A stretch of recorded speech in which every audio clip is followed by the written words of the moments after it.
Hey, good morning, guys. Mr. Kavanaugh here. Hey, I want to go over a few notes quickly over selecting the president and the Electoral College, which is very important. So make sure you look over these notes closely on the Electoral College. I'll submit the notes, paper notes, to your classroom feed a little bit later, as well as this video going over the notes. So selecting the president, selecting a president and the Electoral College.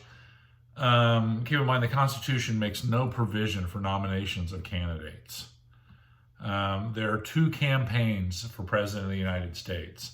You have the primaries and caucuses, and then the general election. The primaries and caucuses, they are just, in a sense, job interviews to allow each party to pick its candidate. You go through these mini elections, these caucuses from state to state. Beginning with Iowa, then on to New Hampshire, then Nevada, South Carolina. And it's just eventually one candidate, as we saw this past election cycle, especially with the Democrats, there are like 20 Democrats running to be the nominee for their party. And now Joe Biden will be the nominee for the Democratic Party going up against President Trump in November. So this is the primaries and caucuses are how parties pick their candidates. So that's the first campaign for president is the primaries and caucuses. Then you have the general election coming up in the fall. So we have one coming up in November, a presidential election in November. If you are not registered, get registered tomorrow. Make it happen. Register to vote. I showed you how to do that. It's easy to go on this Indiana Secretary of State's webpage, and you can just fill out some information there, and it's easy to get registered to vote. Make sure you are registered and go vote. So the general election, that's when the people will select the president of the United States. You know, we're going to look here at the Electoral College here in a second, but how did we get to the Electoral College? Initially, the framers said, well, let's just let the people select the president. Let's just have a general election and let the people select the president. And they said, one person, one vote. They said the people are pretty spread out. Communication is not that great. It may not go that well. So they kind of shot that idea down. Then somebody said, well, let's let Congress select the president. And I said, no, the president will be too much under Congress's thumb, under Congress's control. So Alexander Hamilton, he came up with this idea. He started talking about, hey, let's let each state select a group of their best and brightest, and they'll act as a representation of what that state wants or who that state wants as president. And then even though they hated Hamilton, they're like, okay, we don't like you, but go ahead and tell us more. Well, this whole idea then evolved into what becomes known as the Electoral College. And it's the system we use to select our president today, the Electoral College system, which many people are not very familiar with. So each state has a number of electors. Each state has a number of electors. Indiana has 11 electors. The number of electors each state receives is based off how many members of Congress they have. So Indiana has 9 reps in the House, and we have 2 senators. Remember, every state has 2 senators thanks to the Connecticut Compromise. Who are Indiana senators? Exactly. Todd Young, Mike Braun are Indiana senators. So there are 538 electoral votes available. You need 270 to be the winner, to be president. Let me back up to that 538 number. Well, if electoral votes are based off of your members of Congress, there are 535 members of Congress. Where do the extra 3 come from? Washington, D.C. gets 3 electoral votes as if they were a state. Washington, D.C. gets 3 electoral votes as if they were a state. So there's 538 electoral votes available. To be president, a candidate needs 270 to win. So remember that. How is it determined how many electoral votes a state receives? It is based off of their members of Congress. So the number of reps you have in the House plus your 2 senators. So the election is in November.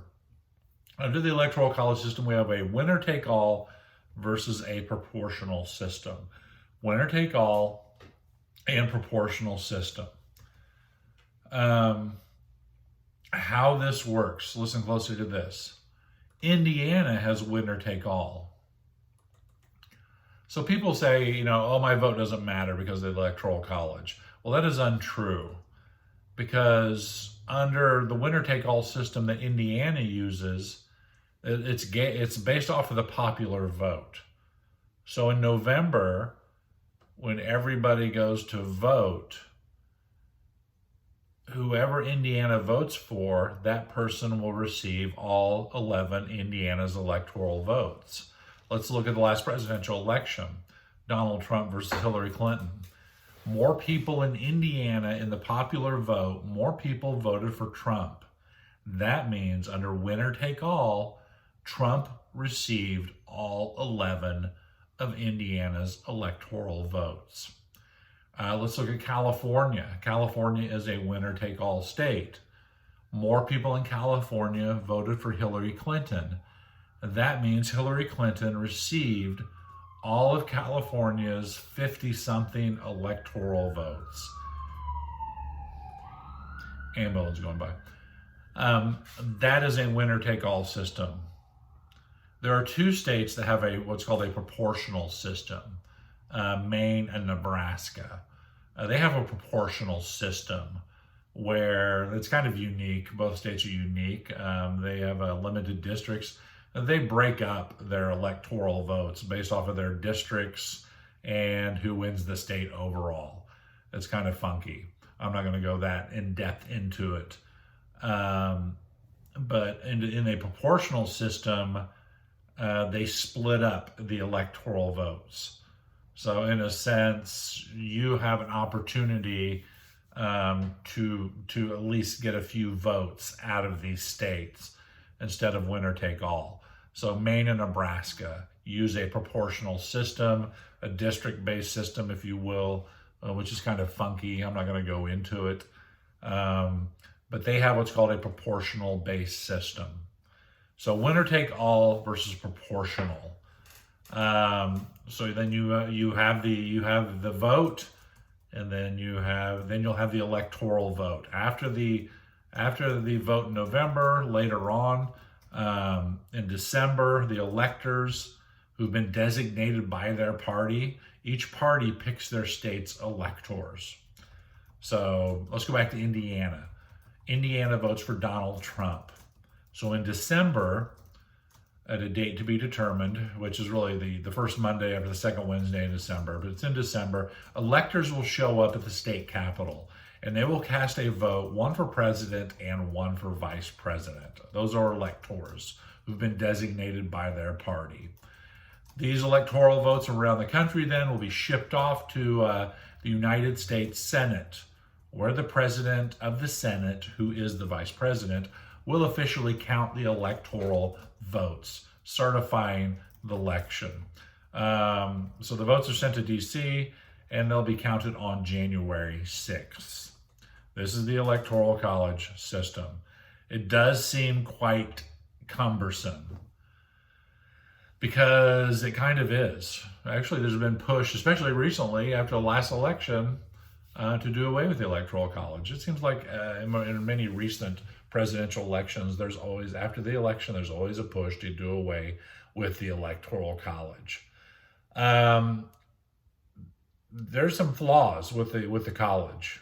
Here are 3 of them right here that you need to have down. The first flaw of the Electoral College: if neither candidate wins the electoral vote, remember you need 270 out of 538. If neither candidate gets that, or it's an outright tie, then the election gets thrown into the House of Representatives, where the House, they will decide who becomes president.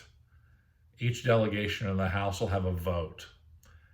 and they will decide who becomes president of the United States. Some people consider it a flaw because you're saying then you're taking the vote away from the people and you're sending it to elected officials in DC. Second flaw, a candidate may win the popular vote but lose the electoral vote. So more people may vote for an individual, but that individual, that candidate, may lose the electoral vote due to the funkiness of the electoral math, which is what happened the last presidential election. More people voted for Hillary Clinton than Donald Trump, yet Donald Trump won the presidency. He won the electoral vote. Many people consider that a flaw. And that's why, again, you have a push to do away with the Electoral College after the election, or had it. 3, electors. This is the third flaw.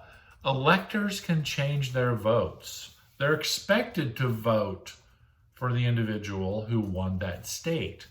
But there's nothing, in most cases, some states have some regulations on the books trying to hold their feet to the fire, but really they could change their vote. You know, if I'm a Republican elector in Indiana, last presidential election, and Donald Trump wins Indiana, I'm expected in December to cast my electoral vote for Trump and Mike Pence as vice president. I could change it. I could get up there and say, you know what, I hate Trump, and I could vote for Hillary, or I could vote for Ted Cruz, or I could write somebody else in, or I could not cast my vote at all, which would throw a wrench into the works. So the third flaw is electors can switch votes or not vote at all. So these are the 3 flaws with the Electoral College. If neither candidate wins the electoral vote, it gets thrown into the House, and the House of Reps will decide. A candidate may win the popular vote, yet lose the electoral vote. Third flaw, electors can switch their votes or not vote at all. That is the Electoral College. That is how we select the president. Does your vote matter? Yes, it does. Do not think my vote does not matter for president under the Electoral College system. Your vote is terribly important, and many people have sacrificed, in some cases, everything to allow you to have this right to vote. So exercise it. It does require maybe a little effort on your part, not that much, I assure you. Do early voting. But that's this republic that we've set up. It does require you to exert some effort to keep it running. And voting is not that much effort, I assure you. It may not go your way, but you do have an opportunity to select your elected officials. In some countries, they don't have that opportunity. You do. Exercise it. What else? Anything else out of my notes? No, that's selecting the president and electing the president. So 2 campaigns for president. Candidates run for, to seek the nomination through the primary and caucus system. One candidate will rise to the top, which in this case, coming into this cycle now, Joe Biden for the Democrats will be running against the incumbent Donald J. Trump in November. And then we'll go through the Electoral College process. Excellent. If you have any questions over anything, the end of semester assessment or anything like that, make sure you get back to me. Keep in touch. Look at your grades, see where you stand, or we're coming to the end. So make sure your grades are good to go. You have all the assignments in, all of that. Go on Schoolmaster, check it out. If you're missing something or something doesn't seem right, get back to me. It is on you. Kavanaugh out.